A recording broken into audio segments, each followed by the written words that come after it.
Le 6-9 sur LFM.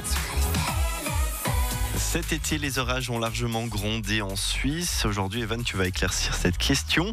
À quelle distance se trouve l'orage ? Bah oui, on les connaît, ces soirées d'été, le ciel se couvre, il devient gris, menaçant, les rafales se font de plus en plus fortes et on sait que les orages ne vont pas tarder.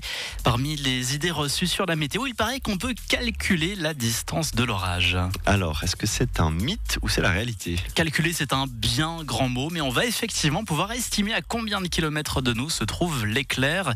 Pour ça, quelques considérations purement physiques qui vont vous ramener sur les bancs de l'école.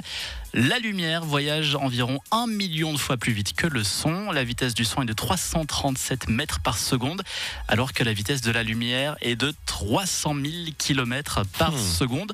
Donc, en résumé, on voit d'abord l'éclair et c'est par la suite que le tonnerre se fait entendre. Ceci étant posé, on va faire une petite règle de 3. Ce qui amène au rapport suivant. Pour calculer la distance de l'orage, c'est très simple. Vous comptez le temps qu'il y a entre l'éclair et le tonnerre et vous divisez par 3. Exemple, vous voyez l'éclair et 12 secondes plus tard, vous entendez le tonnerre. Vous divisez 12 par 3, ce qui nous donne une distance de 4 km de vous. Rappelle-nous quelques règles d'ailleurs en cas d'orage. Et il faut déjà savoir qu'on estime à 24 000 le nombre de personnes qui meurent chaque année foudroyées dans le monde entier. Donc la probabilité reste faible. Mais si le temps est orageux, on évite les lieux exposés à la foudre comme les crêtes, les proximités des arbres, les pylônes. Et puis si possible, on s'éloigne aussi des grandes surfaces ouvertes comme une clairière ou un terrain de foot.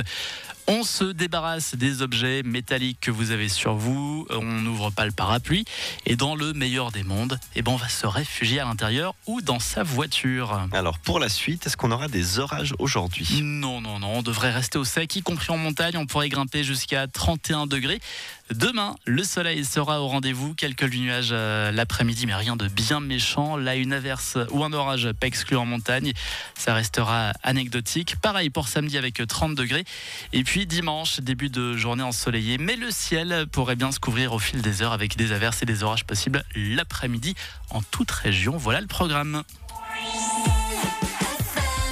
Salut, c'est Kyo. Bonjour, c'est Stéphane.